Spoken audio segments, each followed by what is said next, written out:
Hey, what's up everyone, it's Green Zero back here again bringing you another Command & Conquer 3 Kane's Wrath video commentary, and we have a special VOD for you today. We got the top 10 greatest games from 2011 as decided by GameReplays.org. These ones have been based off popularity and they are very, very good games, so stay tuned for that. Also head on over to GameReplays.org, there will be a link in the description of this video. If you're watching from YouTube, head on over to GameReplays.org, view the portal article, join in the discussion, you hear all the replays, plus there'll be links to all the full-length feature VODs for the games of the top 10. Stay tuned, we got the best games of 2011 coming right up. Alright, let's get this video going now with number 10. Number 10 on the list, that's right, starting from reverse order, we have Hydraulic playing as a Scrin versus Eclipse playing as Nod on Tournament Rift. Hydraulic makes the first move with some Seeker tanks, but Eclipse easily pushes him back, but it's really just a distraction, so Hydraulic can take both the bottom field and the blue field on the map. But Eclipse suspects this and goes for a tier 3 obelisk spam, but he's versus shard launches. This is a powerful strategy, especially since the Seeker tanks can also benefit from the shard launches, and that causes Eclipse to lose all his arm graded Scorpion tanks in the top north. Hydraulic continues to shake things up with a triple gravity stabilizer Devastator spam, but Eclipse has tier 3 base defenses with tip core, and that's bad news for those Devastators. But surprisingly enough, that doesn't stop Hydraulic from going back into the center field and wrestling the Tiberium away from Eclipse, and the base defense war starts with shard launches versus Obelisk. But Hydraulic's got a lot of drone platforms and he pushes one of them into Eclipse's main leveling structures, especially the power, and with no power, Eclipse finds fighting for the center field very difficult indeed. And with his last Conyard going down and only a few random units, it's just not enough to take out Hydraulic, and he calls the GG. Alright, let's keep it moving with number 9 on the list, and number 9 sees Unleashed UA playing as Travel 59 versus, oh no, it's Ionian as Reaper 17. And Unleashed goes straight for the bottom spikes using his articulators, of course. Nice move there. But watch out, Unleashed. Ionian's going for his deadly Dev Core Rush, and his drone platform is making its way to your base, buddy. Luckily, Unleashed senses the rush and goes straight for his cultists, but the Dev tanks and Shardwalkers are already in his base, and things start to get very messy with all those portals and buzzers around. No one knows what's going on there. But Unleashed cultists do the job and manage to steal a vast majority of Ionian's vehicles, and he even caps Ionian's Conyard. Oh, what are you doing, Ionian? That's not very good indeed. And that is going to leave him with no production, no build, and he is forced to call the GG. By far the shortest replay in the top 10. Let's hit up number 8 now on the replays list, and it's Eclipse versus Hydraulic again. Eclipse as GDI versus Hydraulic as Reaper 17 this time. Eclipse is under his XS Pulse A-list, but that doesn't matter. He still goes for the bottom spikes and takes them nicely. Eclipse then quickly follows up with some APC harassment and knocks out the tier 2 structure, delaying Hydraulic's next move. Despite the loss of the tier 2, Hydraulic still manages to build some dev tanks, but they get caught out in the north. But it's merely just a distraction as Hydraulic sends in Seeker tanks, only to discover Eclipse's mass Orca army in just as well. But Eclipse is too distracted in the center of the map with a major attack on Hydraulic's base. Look at that triple warp chasm, are you sure, Hydraulic? He might need some blue tip for that, but looks like Eclipse has got it. Oh, never mind, there's another attack in the center of the map. Action just cannot stop here. Orcas all getting wasted on those Shardwalkers, but Eclipse holds back the line. And talking about blue tip, both sides are now sharing it. But with his railguns in check, Eclipse makes a massive push on the middle base. And where's Hydraulic's army? I don't know. There it is. Killing Eclipse's base too. It's now a base race. Who can wipe out each other faster? I don't know. It looks like Eclipse is set up in the southwest, but it looks like Hydraulic's there too. What is going on? He tries to knock out Eclipse's Conyard, but just can't quite beat those Sonic emitters now, and Eclipse's mass army comes through and levels everything Hydraulic's got. Oh no, this is terrible. But Hydraulic's got one last trick up his sleeve, a Hexapod, but is it really worth it? Oh no, there's like 1,000 units here by Eclipse, and he pushes in for the kill, and that is by far one of the most action-packed replays of the top 10. Eclipse coming through for an amazing win. Alright, moving along to number 7 on the list now. Looks like we have Unleashed UA playing as GDI versus none other than the great and legendary Technique as Blackhand. We're on Tournament Dust Bowl this time. And Technique, what is that? Is that a flame opening? Yes, it is indeed. But Unleashed has got something different in mind with a few APCs coming out really early. Unleashed makes the first move, pushing an attack with Pitbull support, but Technique defends it out very nicely with some Scorpion tanks and some buggies. Good work. And there's that sneaky flame tank, but Unleashed a little bit too quick for it there. Meanwhile, both armies prodded each other, but no one really wants to commit. But Tech is a little bit too aggressive for Unleashed and eventually finds an opening. With the Orca support though, Unleashed manages to push that away. Unfortunately, they can't push away the Flame Redeemer with Purify support, and that levels Unleashed's main and its expansion. Unleashed hits up a dual Orca airfield and then wipes the Redeemer. Technique pays for not having air support, but his next army is loaded with rockets, and this is looking deadly. Technique quickly moves in for the kill with Purifying Flame, and Sonic Emitters and the Marv make an epic stand with Orca support. Can Technique crack Unleashed? I don't know, watch and see. Oh, that Vapor Bomb's gotta hurt. Unleashed is under siege, man. His Marv is taking a pounding, the Flame Redeemer is pushing on his front door. Can he hold the line here? The game is in the balance. But despite a valiant effort, the Marv can't hold the line, and Technique moves in on the freshly grown tip there and pushes in to wipe out Unleashed's last chance of a comeback, winning a nice game there. Alright, let's stay with Tournament Dust Bowl now with replay number 6 on the list, which sees Singularity, better known as Sky Unknowns, as the Black Hand, versus his opponent Eclipse again as the GDI. Eclipse decides to get things moving first with some Pipples, taking out Scorpion tanks. Oh, shouldn't you be going for Harvesters there, buddy? Anyway, Singularity turns it around and takes out Eclipse's Harvesters, showing him how it's done. Things get messy with the urban combat now. You can tell none of the players really want to fight in that confined spaces, and a second MCV out by Singularity has some base pushing up for grabs. But the APCs are out in force, and Eclipse has a massive army walking over all the scouts, and even launching a major attack in the east. But luckily for Skyline, those twin obelisks dropping helps him secure his defensive position here, and Eclipse is forced to retreat. But Eclipse just transitions to Orcas and takes out all of Singularity's Harvesters. Meanwhile, Eclipse hits the backside of his base, avoiding all the obelisks. Oh, that's a nice move. Eclipse punishes him for the base crawl, but that doesn't stop him from pushing one of his MCVs to Eclipse's second expansion. Uh-oh, obelisks are on their way, but the Marv manages to squeeze its fat ass out of that Reclamator hub just in time. And Eclipse is determined to fight back this wall of obelisks with his support. But a Flame Redeemer in his main is causing problems, especially for power. Uh-oh, no power, no Sonic emitters, that's bad. But luckily, Eclipse manages to clean it up. Eclipse gets himself back on the offensive, then uses Orcas to snipe down all of Skyline's Harvesters. Again, that's not good, and Skyline makes one last attempt with some flame units to destroy the MCV of Eclipse, but his MCV, well, that's dead too, and that's going to be GG. Alright, let's look at number 5 on the list, and it's the only game from Tournament Decision. What's going on, guys? It's Aurora Negra playing as the Nod versus I'm Tibbus playing as Steel Talons. Go Steel Talons!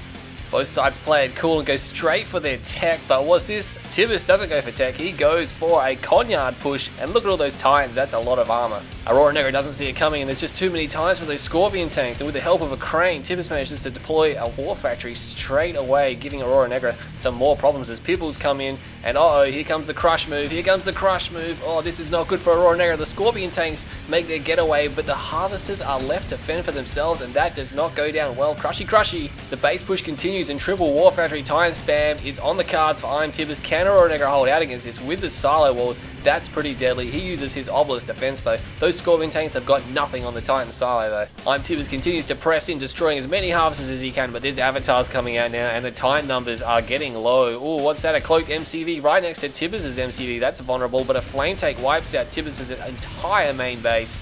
I'm Tibbus decides to make one last attack with mass infantry, also bringing in his heavy Harvesters to make a final charge, and just about breaks Aurora Negra completely in half, destroying all of his units and just about to lay waste to his base. But what's that? I'm Tibbus, you got no structures. You're dead, buddy. GG. Alright, let's head back over to Tournament Rift now for replay number 4 on the list, which has Revive.ex playing as the Black Hand versus Eclipse, yes, and again, playing as Reaper 17.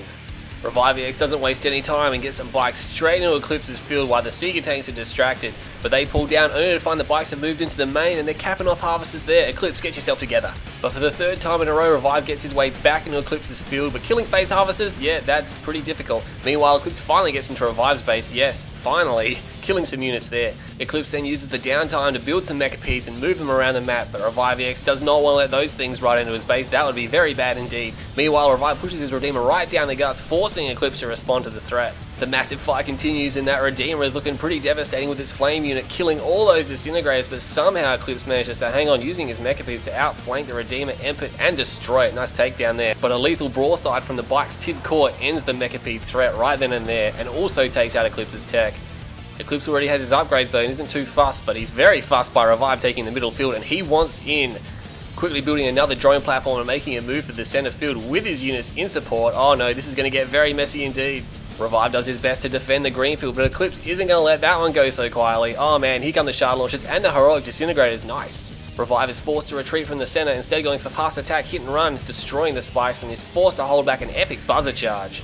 He continues the mass inf and turns back Eclipse's hexapod time and time again, but Eclipse has a very serious problem. Oh, and that's it. The artillery coming from Revive.ex is very deadly, and with the Redeemer and the infantry as a meat shield, Eclipse is in all sorts of trouble. Being Reaper 17, he doesn't have any kind of artillery. And with that, the hexapod is destroyed, and Eclipse cannot believe that he has lost that game. Oh man, Revive.ex showing that he doesn't need Tiberium to win that game. Alright, we're down at the top 3. These are the best 3 replays of the year. Let's have a look who it is. We got Echo playing as Traveler 59 versus Unleashed UA playing as the Marked of Kane. Nice. Echo makes the first move with some fast leg disintegrators, but uh-oh, that buggy scout sees them coming. But it's just not enough. Echo still manages to take out some Harvesters with the help of the Lightning Spike, and Seeker tanks rush out of the fog to help follow up the attack. Nice. Unleashed tries to get himself back in the game with some bikes, and it seems to be working, taking out a couple of Harvesters for the cause. But that Seeker to Sin army is looking pretty devastating from Echo. Unleashed doesn't care though. He sends the bikes back in and fights undefended harvesters. Come on Echo, stop those guys. Echo drops his tech and he's too busy fighting that buggy spam. Oh man, those buggies rip through the disintegrators, but there's too many Seekers for them to take. Unleashed goes for his tech and he gets his supercharged particle upgrade, taking care of Echo's forces. But what's that? There's some mecha peas in your base, Unleashed. Take those guys out right now. The mechas tear through the base, but their tripod support is cut off by those charged particle venoms. Ouch, they're getting destroyed very quickly. A massive battle opens up as Unleashed uses a cloaked Redeemer with his supercharged particle venoms and a massive Ant buggies, while a hexapod, tripods, and corruptors are on the cards for Echo. Unleashed is still under siege and is so for a majority of the game, but he still manages to wipe a hex. Very nice, capturing enemy tripods and even killing them in the retreat. Oh, that's bad. Echo doesn't seem to mind the losses and continues with another attack, but imping your own structures there, Unleashed, that is definitely going to set you back. And another hexapod wiping out your Redeemer engineering facility. Uh-oh, get those beam cannons out of there, buddy. Unleashed decides he's had enough of being pushed around and goes straight into Echo's base, destroying all his structures. But uh-oh, where is the drone platform? Echo's got it hidden away somewhere and continues to wipe Unleashed base, who's running desperately low on buildings himself. And despite having a heroic Redeemer and imping the flying Conyard, well, Unleashed just runs out of buildings and he runs out of luck. Alright, let's keep it moving on to number 2 now. The second best replay of 2011 features XS Atlantis, better known as Andre, versus XS Pulse, and yes, that is Eclipse again. Eclipse opens with Flame and takes the bottom spikes, but Andre goes for double Orca airfield, while Eclipse pushes his Scorp Tank army, which is very vulnerable to those Orcas. But the Orcas aren't hungry for Scorpion Tanks, they're hungry for Harvesters. Uh-oh, what better way to defeat the Tiberian Fiend than take out all his economy? Ooh, that's gotta hurt. Eclipse quickly pushes forward with his Scorpion Tank army, knowing full well that Andre is going to be weak on the ground, but some Shadow Tanks manage to turn around and keep the Scorpion spam at bay, pushing Eclipse back towards the blue field. Eclipse tries to recover his army, and Andre goes for the center field, but a decoy army can only mean one thing. Uh-oh, Catalyst Missile, that's gotta hurt. Meanwhile, Andre decides to go all in, and that Redeemer engineering facility is in a very dangerous position as Andre's mass army comes in, and Eclipse is desperate to hold the line. But look at the AV army, look at the Shadows, look at the Predator Tanks and the Orcas, and there's even a Hammerhead in there. Oh man, this is getting very messy for Eclipse. Andre closes in for the kill and it looks like it's all over for Eclipse, except for one thing, a Vapor Bomb, and it wipes out Andre's main attack. Andre repositions his forces to the center of the map where the only remaining Tiberium is, but of course Eclipse is going to want that too, and he moves his Conyard in with infantry support, but Andre's got a Marv and Shadow Tanks and cuts through those infantry. Despite this, Eclipse does manage to get a Redeemer out and levels 2 of Andre's bases, but a Shockwave Artillery plus the Marv plus Juggernauts ends that threat. Oh wait, no it doesn't. Eclipse sends in his Ant buggies and turns the tide. What looked like almost certain defeat for Eclipse ends up being a stunning victory as he takes out all the GDI forces. And uh-oh, run Juggernauts, run! Not quick enough. That's gotta hurt. And with no more support, the Marv is left to its fate. Ouch. Andre quickly recovers another Marv, but those Ant buggies are just too powerful, killing the Juggernauts and the Zone Heads in support, and his main base is under serious threat from the Redeemer. And with the Marv dead, Andre looks like he's about to cave. But he has one last trick up his sleeve, 2 Zone Heads, no wait, 1 Zone Head, yes, 1 Zone Head, and it takes out the Elite Redeemer, and with no build, no construction, there's really nothing to stop that heroic Zone Trooper squad from destroying everything. Alright, here it is, the game you've been waiting for. This is the number 1 replay of 2011 as decided by GameReplays.org. It had more wubs than any other game and it's pretty awesome. We have XLNX playing as Reaper 17 versus Eclipse again. Yes, Eclipse number 1 replay, here we go. He's a Zocom, you're like Zocom versus Reaper 17. What's going on here, Green Zero? You'll just have to watch and see, and despite some nice buzzer micro, Eclipse takes both the bottom spikes and almost gets a Refinery. Alan X a little quick on the feet there, but Alan is quick to get his vengeance, sniping down some Harvesters with his Seeker tanks, but the Pipples push them back, and there are a lot of Pipples, and they just don't want Seekers, they want Harvesters as well. Uh-oh, this is bad news for the Reaper player.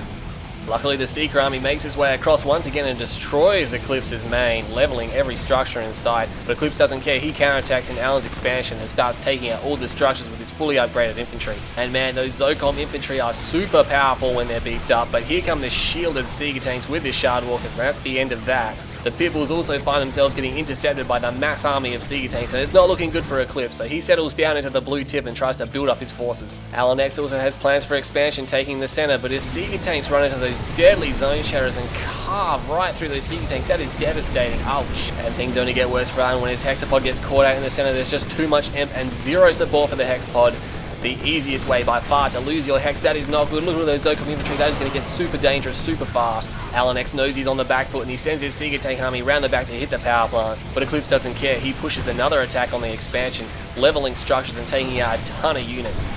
The EM grenades make things twice as hard for the Reaper player as he tries to hide behind his structures and phase his units to crush the enemy. But while that attack goes on, Eclipse goes for a double Conyard and crawls his way to the center field. He desperately wants that Tiberium, and he's more than up to the challenge of taking it away from Alan X, using the sonic emitters to really rip through the screen units. A major setback for both sides is that neither team can build any artillery units, so they're forced into frontal assaults again and again and again, and those sonic emitters just carve through screens so easily. Alan X seems to realise this pretty quickly and moves in on Eclipse's blue field, levelling all the tech structures and preventing any more sonic emitters. But is it too late? Can he really take back the centre field? Can he destroy the Conyard? No, not quite. Eclipse manages to save it with an inch of health remaining. Alan's second hexapod is forced to phase away, but it's killed moments later when it tries to take on those sonic emitters. Come on, buddy, don't do that. Meanwhile, a third hexapod gets end by a captured tripod, and Eclipse takes the fight to it, crushing the third hexapod with ease. There's literally too much M for Alan to handle, so he switches to Mechapedes and manages to gain some map control, finally killing some of Eclipse's units. But a fourth hexapod makes its way out, and again the M and Sonic emitters is ripping through him, and a quad zone Raider Marv is absolutely demolishing Alan's base. Alan's base is completely undefended, and the Marv continues its onslaught, leveling all of Alan's structures. Alan tries for one last desperate assault on Eclipse's main base, but there's just simply too much M, too much sonic emitters, too much support, and that is going to be the end of the fourth hexapod, and with no structures remaining, Alan X is forced out of the game, and Eclipse takes an amazing victory. And that there is your top 10 replays for 2011, the top 10 greatest replays, hands down to Eclipse for starters for making it into 6 of the top 10. That is a new record, 6 of the top 10 for Eclipse. Head on over to GameReplays.org, join the discussion, view the portal article, view the videos, and download the replays. Everything you need to know is at GameReplays.org. Anyway, I hope you all enjoyed this special video presentation. I'm Green Zero, stay tuned to my VOD, subscribe to YouTube if you want some more Kane's Wrath action, and I'll see you next time.